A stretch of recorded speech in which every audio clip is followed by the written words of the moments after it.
Assalamualaikum warahmatullahi wabarakatuh. Selamat pagi anak-anak.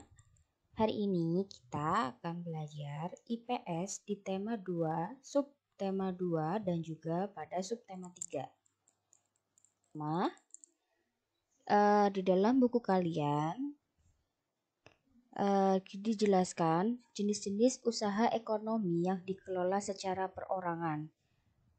Usaha ekonomi perorangan itu adalah kegiatan yang dikelola oleh pemiliknya sendiri tanpa melibatkan pemodal lain.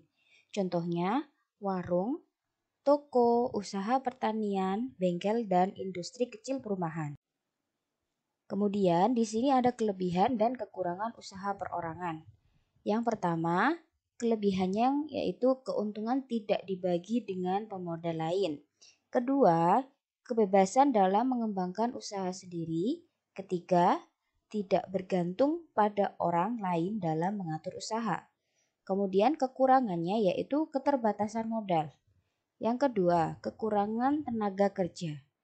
Berikutnya yang ketiga, resiko kerugian itu ditanggung sendiri. Setelah usaha perorangan sudah dijelaskan, kemudian di sini ada usaha ekonomi kelompok. Usaha ekonomi kelompok itu kegiatan ekonomi yang dikelola oleh sekelompok pemodal. Jadi di sini ada beberapa orang yang memiliki kemampuan untuk membangun sebuah usaha ekonomi. Di sini ada beberapa contoh seperti PT, CV, koperasi, yayasan, dan badan usaha milik negara atau disingkat BUMN. Di sini kelebihan dan kekurangan usaha kelompok. Yang pertama, kelebihannya tersedia jumlah modal yang besar karena dibangun oleh sekelompok pemodal. Yang kedua, para pemilik modal bisa langsung mengelola usahanya atau tidak. Jadi maksudnya para pemilik modal atau investor yang memiliki uang itu bisa mengelola usaha yang dia berikan pada perusahaan tersebut, atau mereka juga tidak mengelolanya namun dikelola oleh karyawan perusahaan tersebut. Berikutnya kekurangan. Kekurangan dari usaha kelompok itu keuntungannya dibagi-bagi ke para pemodal. Jadi kalau yang perseorangan tadi kan hanya untuk individu saja. Sekarang yang ini adalah kekurangan. Kemudian kekurangannya lagi yang untuk usaha kelompok, ketidakbebasan mengelola usaha sendiri. Karena apa? Karena dimiliki oleh lebih dari satu pemilik modal, jadi harus ada musyawarah sepakat. Kemudian di sini ada dampak kegiatan ekonomi terhadap kesejahteraan masyarakat. Kegiatan ekonomi itu dapat dibedakan menjadi 3 jenis. Setelah kalian paham tentang usaha ekonomi perorangan dan kelompok, di sini ada kegiatan ekonomi yang pernah kalian lihat atau pernah kalian baca sebelumnya di kelas 4, itu kegiatan ekonomi pasti ada 3, yaitu produksi, distribusi, kemudian ada konsumsi.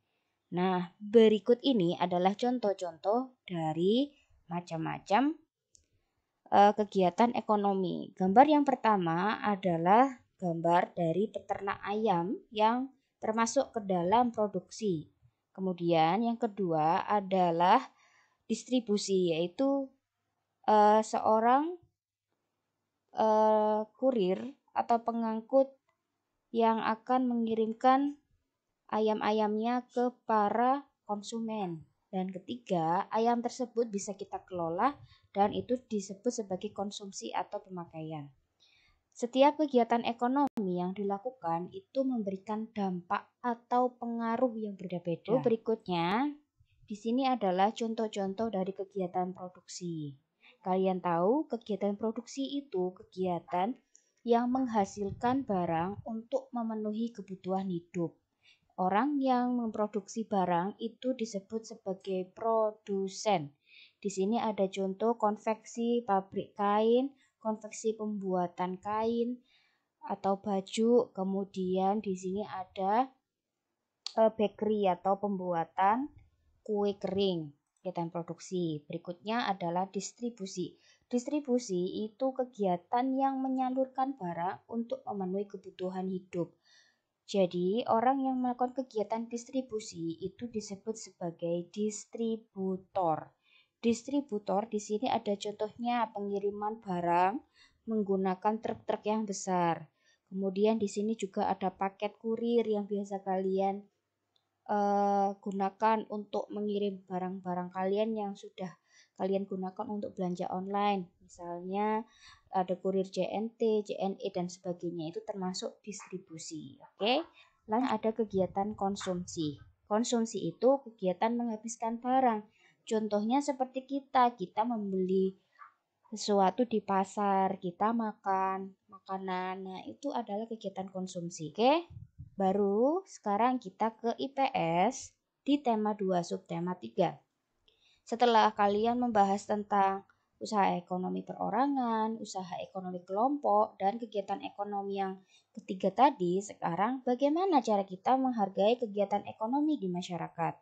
Menghargai kegiatan ekonomi di masyarakat sebagai makhluk sosial itu kita perlu orang lain karena kita tidak bisa hidup tanpa orang lain. Maka untuk memenuhi kebutuhan sehari-hari kita juga membutuhkan yang namanya orang yang termasuk produsen, distributor, dan juga seperti kita konsumen. Nah, sekarang coba kalian lihat di gambar samping ini. Di sini adalah seorang nelayan yang berusaha untuk menjaring ikan-ikan di laut. Nelayan itu berperan pada kegiatan ekonomi dalam hal produk. Lalu berikutnya, di sini nelayan tersebut menjual hasil ikannya kepada pedagang besar. Pedagang besar itu kemudian menjual kembali pada pedagang-pedagang kecil. Nah, dalam hal ini disebut sebagai distribusi. Biasanya terjadi pada tempat pelelangan ikan yang pasar. Berikutnya di sini, nah ini adalah ikan yang sudah dimasak matang. Ini kita sebut sebagai kegiatan konsumsi karena sudah kita olah sedemikian rupa untuk kita makan. Menghargai peranan setiap individu itu penting kita lakukan oleh setiap anggota. Di sini ada beberapa cara yang kita lakukan untuk menghargai usaha orang lain. Yang pertama, tidak merendahkan orang lain. Kedua, bersaing dengan sehat jika memiliki usaha yang sama. Ketiga, tidak merasa iri terhadap keberhasilan usaha yang dicapai orang lain. Dan yang keempat, tidak mengganggu usaha orang lain. Oke, cara-cara menghargai ini kalian hafalkan ya, agar lebih lancar lagi dalam mengerjakan ulangan harian nanti.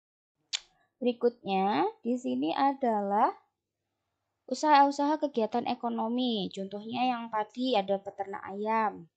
Nah, apa yang harus kita lakukan sebagai produsen? Yaitu kita harus memberi makan ayam, memberikan vitamin, dan otomatis membersihkan kandang-kandangnya agar bersih. Nah, kemudian usaha tersebut dilakukan untuk apa? Untuk menghasilkan telur dan daging ayam berkualitas. Oke, sekian dulu penjelasan IPS hari ini dari Bu Dita. Sekian. Wassalamualaikum warahmatullahi wabarakatuh.